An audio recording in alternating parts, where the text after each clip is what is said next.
Assalamualaikum warahmatullahi wabarakatuh. Siang semuanya, narasumber saya di sini ada, saya panggil siapa enggak ya? Bu Eka, Ustada Eka, Monggo, Ustazah Eka boleh. Ustada Eka.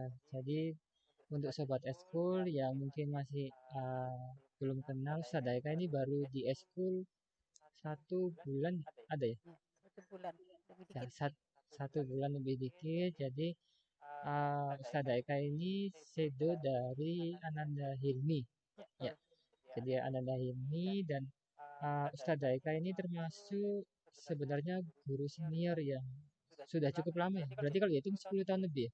Ya lebih. 10 tahun lebih. Jadi nanti kita bisa belajar banyak dari Ustadz Eka tentang mungkin gaya belajar dulu dengan sekarang ya apa bedanya, apa mungkin juga dari pengalaman plus minusnya apa, atau mungkin kita pengen tahu dulu latar belakang pertama gimana nih startnya ketika masuk di dunia pendidikan. Ya. Oke, terima kasih Pak Adam. Langsung aja ya. Nah, Oke.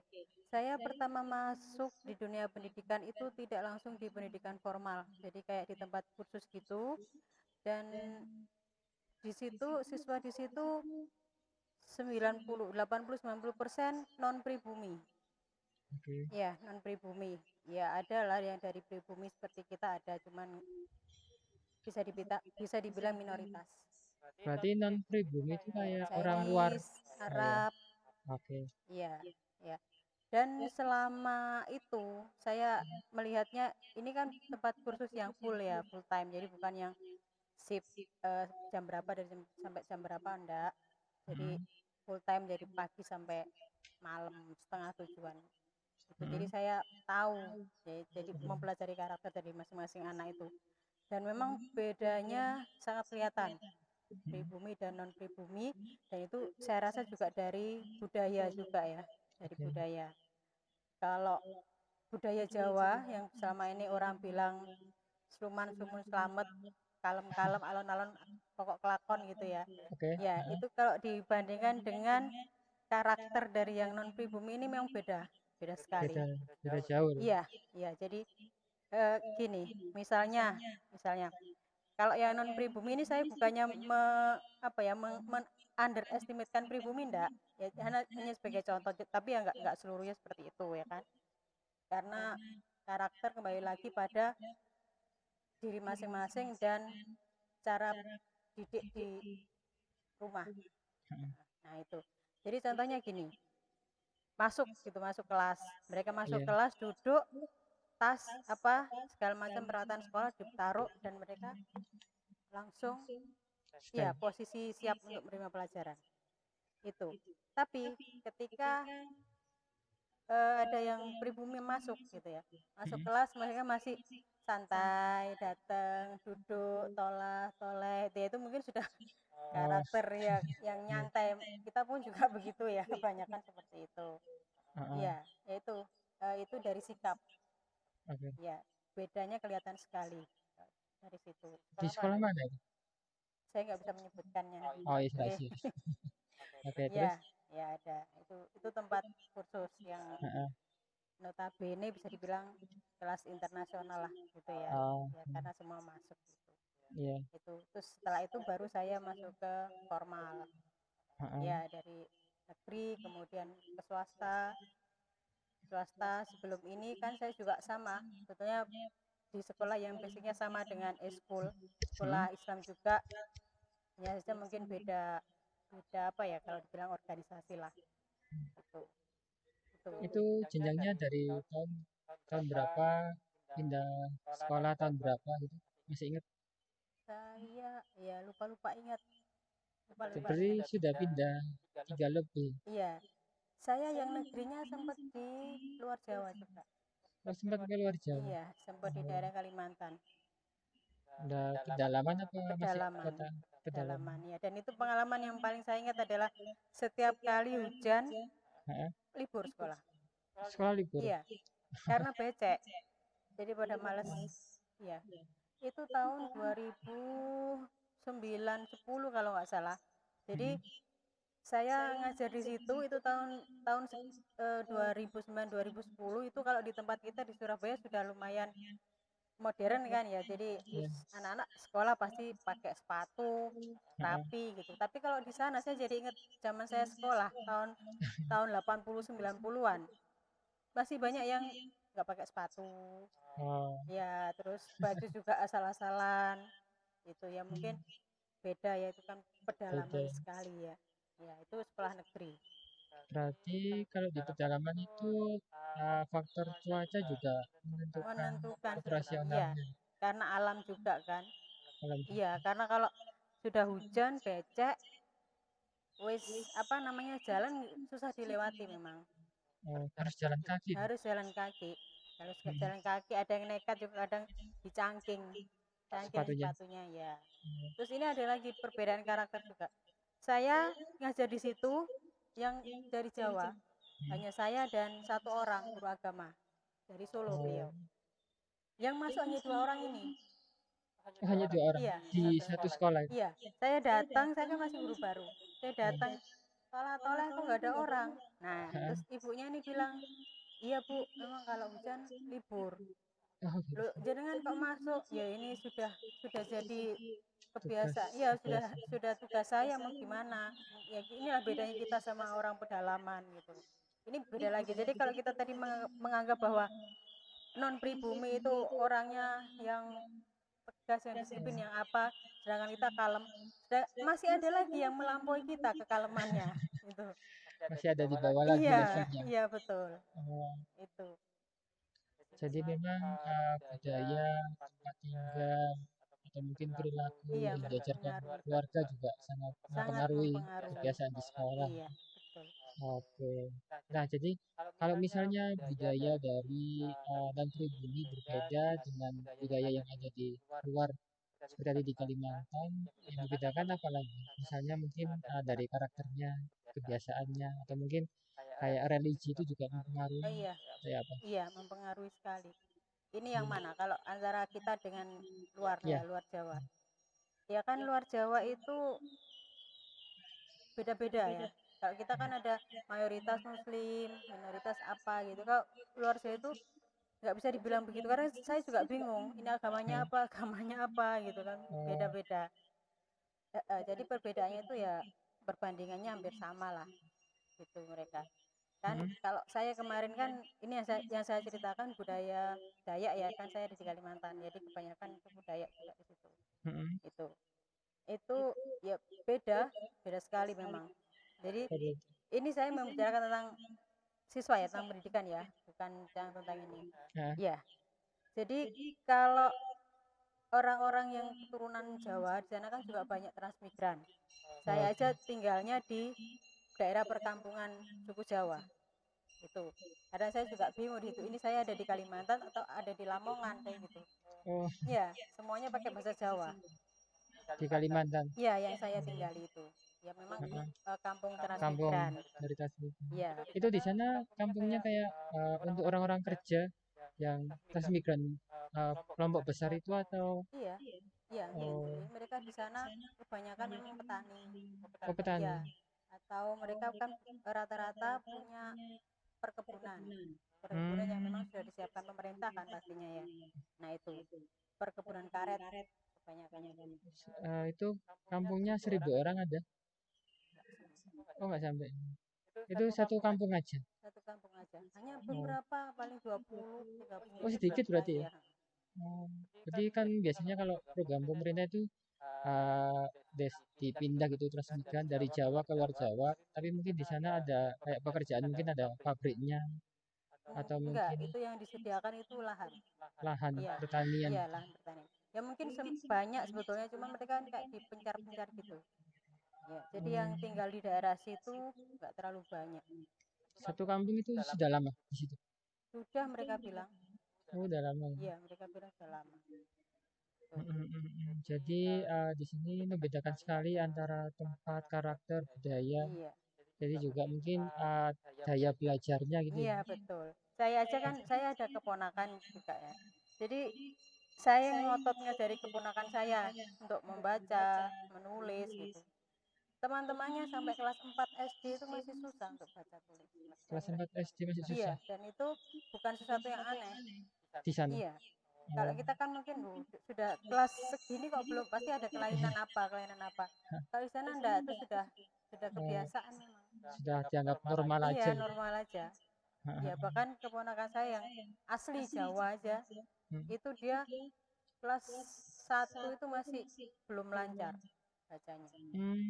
Jadi mungkin bisa dibilang kayak pendidikan di sana memang kualitasnya beda Kualitasnya jauh, iya jauh sekali beda. jauh sekali Iya, gitu.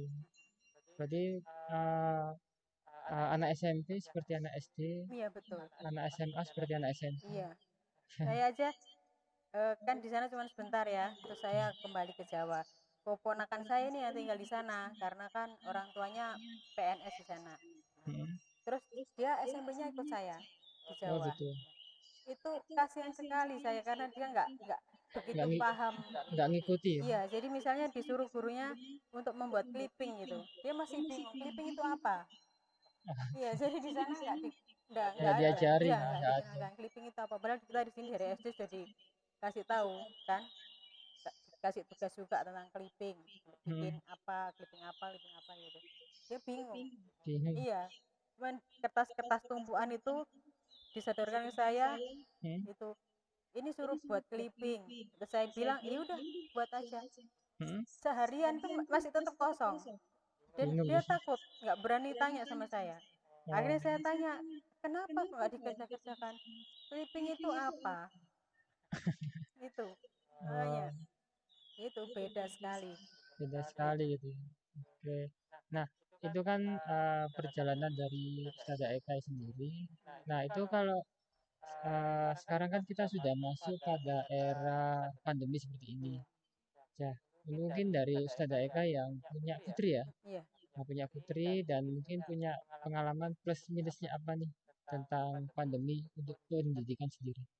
iya. Kalau untuk anak saya pribadi sih, alhamdulillah sampai sekarang belum ada masalah. Ya, Mm-mm. makanya apa? Tapi dia termasuk yang disiplin memang, disiplin Oke, walaupun tanpa pantauan juga dia sudah tahu apa yang harus dia kerjakan. lancar. Iya, kalau untuk anak saya. Kalau ini saya mungkin menceritakan tentang siswa saya ya. Ya. Mm-mm. Awal-awal awal-awal pembelajaran online Mm-mm. itu itu memang bagi saya berat. Berat karena apa? Waktu itu kan kita belum belum mulai masuk ke Zoom, ke Google Meet, masih masih kayak lewat Lewat chat gitu kan. chat. Ya, lewat chat WA. Awal-awal memang mereka masuk absen, absen gitu. Tapi nanti seberapa menit kemudian sudah nggak Plus. respon kan. Oke. Ya, nggak respon. Terus saya juga kadang mau mau bicara, mau ngetik, mau apa itu bingung juga. Ini anak-anak ngerti nggak? Oh, Ya, paham nggak orang kita tatap muka aja ngomong sampai ini juga kadang-kadang mereka masih nggak nggak ngerti. paham. Ya, apalagi cuman chat aja. Ngetik.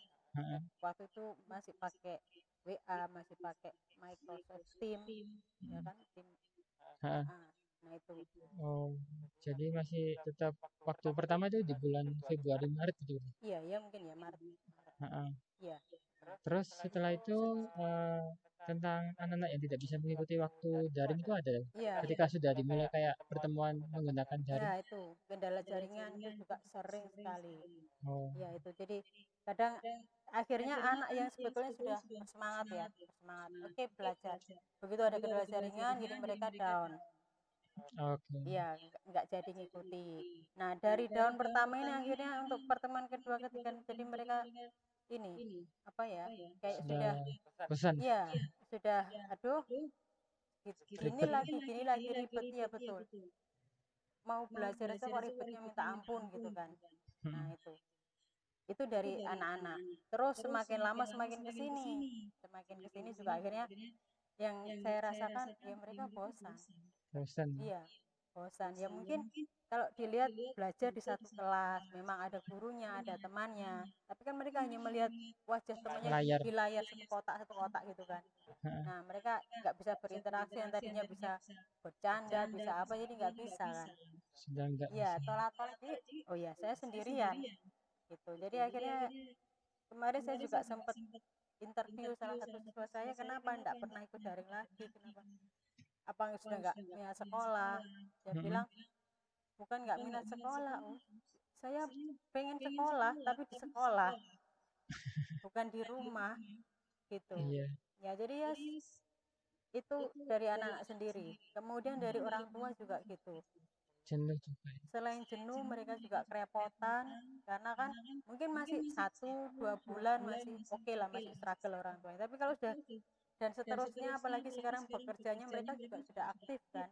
Hmm. Nah, ini yang bingung. Mereka Hmm. juga sering mengeluh itu. Ini bingung untuk ngatur waktu saya, sementara anak saya, kalau saya tidak ada, ya mereka Hmm. nggak ikut daring. Jadi Oke. harus dipantau. Kalau saya nggak ada, mereka nggak mungkin mengerjakan tugas.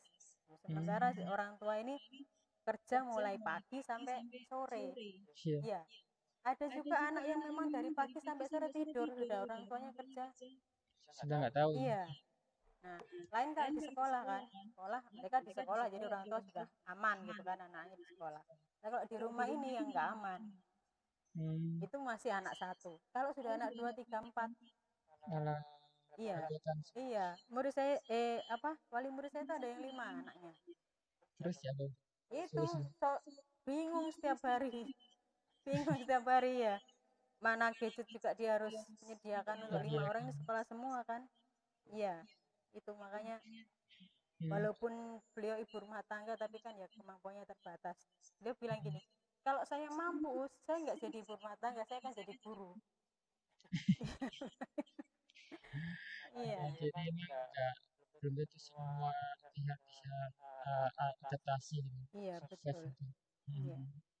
Nah, ini kan kalau di masa pandemi ini ya mungkin gitu ya kan, ini bisa jadi ya paling tidak anggap aja tahun depan itu sudah bisa masuk gitu. Mungkin kalau dari Ustadz Eka yang perlu disiapin apa? Kalau misalnya uh, pembelajaran sudah normal kembali ini untuk siapa? Untuk orang tua, untuk untuk orang guru, tua. untuk orang tua. Kalau untuk orang tua yang perlu disiapkan, sebetulnya sih nggak ada yang terlalu spesifik untuk disiapkan, karena ya mereka mungkin hanya harus menyiapkan hati bahwa mereka pada akhirnya bahagia kalau anaknya Iya. masuk, ya kan? Itu aja. Sebetulnya nggak terlalu, ya kan nanti masuk juga sudah Hmm, biasa, mereka mungkin mungkin alhamdulillah gitu ya, alhamdulillah anak masuk itu tetap seperti tetap semula kan. Yang perlu disiapkan mungkin mulai siap-siap untuk kasih uang saku lagi ke anak-anak, ya. ya menyiapkan transportnya anak-anak itu untuk orang Apalagi tua. juga kan mungkin ketika sekolah sudah masuk ada seperti aturan kesehatan seperti itu. Iya, itu sudah pasti setiap sekolah pasti ada begitu. Iya. Hmm. Saya rasa kalau untuk itu orang tua sudah paham mereka harus menyiapkan apa. Mungkin nanti ada kebijakan swab, Hmm. kebijakan harus pakai hand sanitizer atau apa masker, face shield itu. Saya rasa nggak Hmm. nggak ada masalah, mereka sudah paham. Kalau untuk siswanya mungkin Siswa, nah ya. ini untuk siswa, kalau memang pada saat masuk nanti diperkirakan masih ada virus gitu ya, Hmm. ya otomatis siswa ini harus bisa menjaga jarak antara satu dengan yang lain. Nah ini yang susah kan ya. Hmm. Ya kalau gurunya bisa mantau terus gitu, nggak masalah. Ya, kita sebagai guru kan juga nggak hanya melihat anak-anak satu persatu. Nah Hmm. ini yang sulit juga. Sementara Hmm. anak-anak mungkin dikasih tahu sekarang oke, iya, tapi berapa menit kemudian kan sudah lupa. Iya, jadi sudah lama-lama nggak bisa dikontrol sepenuhnya. Iya, ya itu Heeh. yang harus diantisipasi atau dipikirkan bagaimana caranya Mm-mm. untuk anak-anak. Tadi kan Ustadz Eka bilang kalau nggak semua anak ini bisa bertahan, nggak bisa sukses. Bisa jadi nanti kan kalau anaknya Ustadz Eka kan bukan hal yang masalah gitu, lancar saja. Tapi bagaimana dengan anak-anak yang mungkin mudah bosan, sudah nggak mau gitu, Ustadz Eka ada solusi Kalau saya ya, supaya nggak gampang bosan gitu Pak. iya. Sebetulnya gini Pak, untuk anak, kalau kita berusaha untuk memperbaikinya di tengah-tengah, Mm-mm. itu sulit. Maksudnya gini, Oke.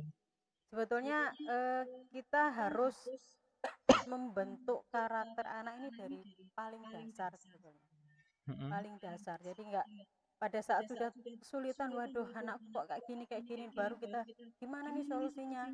Itu Mm-mm. memang nggak mudah Hmm. itu. Tapi kalau kita sudah antisipasi dulu dari dasar, dari usia mereka nol, itu insya Allah perjalanan kita akan mudah. Mungkin ini Oke. ya saya pesan untuk orang tua, calon orang tua atau orang tua yang masih muda ya. Pengalaman saya, Mm-mm. untung aja saya sudah sadar duluan, sadar duluan ya. Jadi eh, waktu anak saya lahir, itu saya masih kerja. Mm-mm. Nah saya disadarkan ketika umur anak saya 2 tahun dia sakit. Oke. Ya, dia sakit, kemudian saya sempat apa nungguin gitu ya, jadi nggak kerja. Terus saya lihat ada sesuatu yang aneh sama anak saya. Mm-mm. Sulit bersosialisasi, kalau lihat orang lain tuh kayak lihat Bingung. penjahat atau apa gitu, jadi kayak ketakutan. Jadi nggak pernah keluar rumah. Jadi kalau ada orang itu dia sudah curiga. Ah, Ya, sudah it- curiga umur 2 tahun. berapa? 2 tahun. Ya, 2 tahun. Kalau ada yang mendekat menggendong apa dia sudah nangis duluan. Oh. Ya, jadi saya, waduh, ini nggak bisa dibiarkan. Gitu. Saya coba bawa ke sekolah PAUD. Mm-mm. Jadi biasanya kalau anak-anak segitu lihat temennya bermain, lihat permainan atau lihat alat-alat untuk bermain itu seneng gitu ya. Seneng gitu lihat banyak teman. Ya, Anak saya enggak. nggak sih. Iya, nggak seneng sama sekali dan diem. Ada anak Oh. kecil teman bermain nggak bisa dia. Nggak bisa untuk masuk ke situ. Masuk Mm-mm. ke teman-temannya nggak bisa. Itu saya akhirnya saya ambil keputusan bahwa saya harus resign, nggak kerja lagi, Fokus ke anak. fokus ya. Nah, setelah saya ambil keputusan resign, saya fokus benar-benar fokus ke dia. Jadi mulai dia umur 2 tahun 3 tahun itu sudah saya mulai didik dia bagaimana cara dia bertanggung jawab, kasih Mm-mm. sayang ke orang tua, kemudian sampai apa namanya eh, akademik juga gitu kan. Kan saya ingat murid-murid saya di kelas 2 kelas 3 itu sulit sekali menghafal perkalian. Oke. Ya.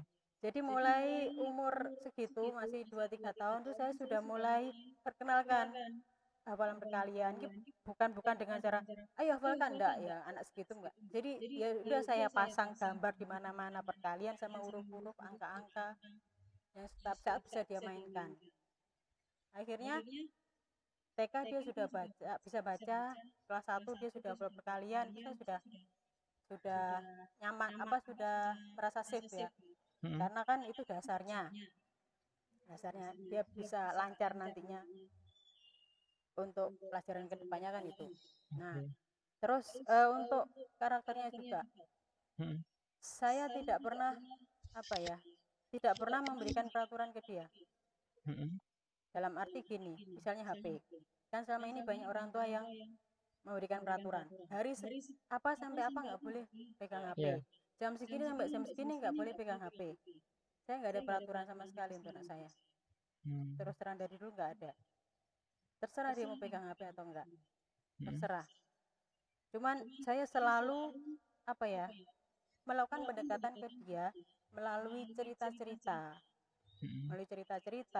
kemudian saya juga banyak mengenalkan dia ke dunia luar karena menurut psikolog memang dia harus harus sering dibawa keluar kan. Mm-mm. Nah, akhirnya dia banyak belajar. Saya bilang gini, itu loh, itu kalau kebanyakan main HP jadi seperti itu. Dia lihat Oh. terus ya, dia lihat akhirnya dia nggak tanya apa-apa, cuman kayaknya ditanam di otaknya. Oke. Iya, terus saya tunjukkan juga yang anak-anak yang berprestasi itu loh, Winter ya, bagus ya kayak gitu. Tapi saya nggak pernah menyuruh dia mau nggak kayak gitu, bisa nggak kayak gitu, saya nggak pernah bilang gitu. Cuma saya tunjukkan ini si A itu gini gini gini, terus kebiasaannya dia seperti apa. Jadi saya pelajari setiap kali ada anak yang berprestasi, saya pelajari, saya ceritakan ke dia Oh. ya gitu. pada akhirnya ketika dia sudah mulai masuk kelas 2 kelas 3 dia tahu Heeh. dia tahu walaupun saya nggak nyuruh lepas HP-nya, dia lepas sendiri, dia kerjakan tugas harus sampai selesai. Jadi dia tidak akan terpengaruh dengan apapun selama tugasnya dia belum selesai. Padahal saya nggak pernah ngobrai kerjakan tugasmu enggak. Jadi dia ngerti sendiri. Pernah satu saat waktu dia masih TK. Di Mm-mm. TK itu kan saya kursuskan aritmatika. Ya. Nah, itu kan saya latihan soalnya kan banyak sampai ratusan kan. Dia bawa pulang 5 lembar 500 soal. 500 soal. Iya, tambah kurang Mas Ian. Iya. Nggak mau berhenti. Jadi saya lihat start mulai jam 2. Dia kerjakan. Saya suruh berhenti, capek kan jam 3. Mm-mm. Berhenti dulu nak tidur, nggak mau. Dikerjakan terus sampai jam 5 saya lihat. Baru dilepas. Itu kerjakan soal matematika. Oh. Selesai, baru dia lepas. Jadi, temennya ke situ, yuk ayo main. Nggak mau, nggak direken. Lagi temennya ke situ, yuk ayo main, nggak direken. Sampai Hmm. dia selesai. Betul-betul selesai 500 soal. Diselesaikan. Itu, jadi ya mungkin apa ya, kalau menurut saya nggak usah terlalu banyak memberikan aturan A B C D ke anak-anak, yang penting kita kenalkan Mm-mm. dia pada dunia luar, tapi mengenalkannya tidak dengan cara membandingkan, oh itu lo pinter, kamu itu harus bisa kayak itu enggak, saya hanya menceritakan dan dia mendengarkan, jadi nanti seperti apa itu dia dengarkan dan akhirnya masuk ke otaknya. Karena apa, saya memasukkannya ketika dia masih di usia emas kan, usia usia segitu kan anak usia emas, Iya. iya, jadi masih menyerap itu. Jadi kalau anak itu, kalau bagi saya ibarat sebuah rumah, Oke. ya sebuah rumah yang pondasinya harus kuat. Kalau pondasinya nggak kuat ya ini nanti bangunannya juga nggak kuat gitu. Jadi saya waktu itu memberikan pondasi yang kuat dulu ke anak saya, jadi sampai sekarang saya melepasnya itu nggak khawatir itu. Mm-mm. Oke, jadi sudah dibina sejak dasarnya gitu ya. Iya, Jadi ketika sudah beranjak ke sekarang sudah SMP ya, sekarang sudah SMP. sudah semuanya sudah bisa gitu, Iya, sudah lancar, betul. bahkan tanpa dipantau seperti apapun sebenarnya juga sudah nggak Nggak masalah gitu. masalah, dia sudah sadar diri, bahkan dalam Heeh. hal pergaulan sekalipun saya Oh. nggak pernah apa namanya hati-hati, ini nggak bagus, saya nggak pernah seperti itu ke dia sampai sekarang. Tapi dia paham sendiri, bahkan dia yang bilang ke saya, "Ma, Mm-mm. kemarin itu temanku ngajak aku gini apa gitu ya, tapi aku nggak mau karena itu nggak bagus," dia bilang gitu. Bahkan sempat ada gurunya itu yang cerita ke saya, guru SD-nya waktu itu, Mm-mm. "Dayu ini Bu, pada saat les les mau ikut ujian kelas 6 itu, Hmm. maghrib, ada maghrib, teman-temannya semuanya pergi beli jajan, tapi dia masuk masjid sholat Oke. sendirian, nggak ada temen." Iya. Iya, terus sama gurunya ditanya, "Loh, kamu kok nggak ikut teman-temanmu?" "Nggak, kan maghrib waktunya sholat." Oh, gitu. Iya, Tahu. iya, jadi nggak usah saya ngobrai itu istilah, dia paham. Hmm. Jadi sudah apa ya, sudah matang Iya, dalam pribadi kan. iya, itu Oke. makanya. Ini udah nggak terasa hampir 30 menit mungkin. Yang terakhir Ustaz Eka punya apa ya, seperti kalimat motivasi buat anak-anak yang seusianya, mungkin bagaimana supaya lebih optimis lagi walaupun seperti kayak gini ada pandemi atau pembelajaran yang lain. Mungkin ada. Ya, untuk anak-anak ya, untuk anak-anak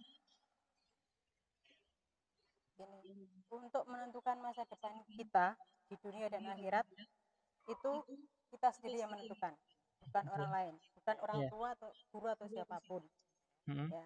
Jadi tolong kalian sebagai generasi muda, generasi penerus bangsa, tidak perlu ada, kalau kalian tidak mau ada banyak aturan yang mengikat kalian dan kalian rasakan itu adalah sesuatu yang berat buat kalian, berat. ya, yang Nah, berat, yang menjengkelkan, berarti kalian sendiri harus bisa menata diri kalian. Kalau eh, kalian mau menjadi diri kalian sendiri, maksudnya tidak diatur oleh orang lain. Kalian harus mampu untuk menata diri sendiri berarti, mm, ya, mampu menata diri sendiri, mampu membedakan mana yang baik dan benar tanpa diatur oleh siapapun. mm, Ya, saya yakin kalau kalian sudah bisa berpikir, sudah bisa menentukan mana yang baik dan benar buat kalian, kalian akan jadi orang-orang yang sukses sukses. di bidang yang kalian mau. Oke, jadi sudah harus tahu mana yang benar, mana yang salah, paling tidak untuk menuju jalan yang lebih sukses, lebih mudah. Iya. Oke, Ustaz Eka, terima kasih banyak, pasti bermanfaat untuk sobat SK di sini. Terima Amin, kasih. amin. Nanti kita lanjut ke podcast selanjutnya. Terima kasih. Wassalamualaikum warahmatullahi wabarakatuh. Waalaikumsalam warahmatullahi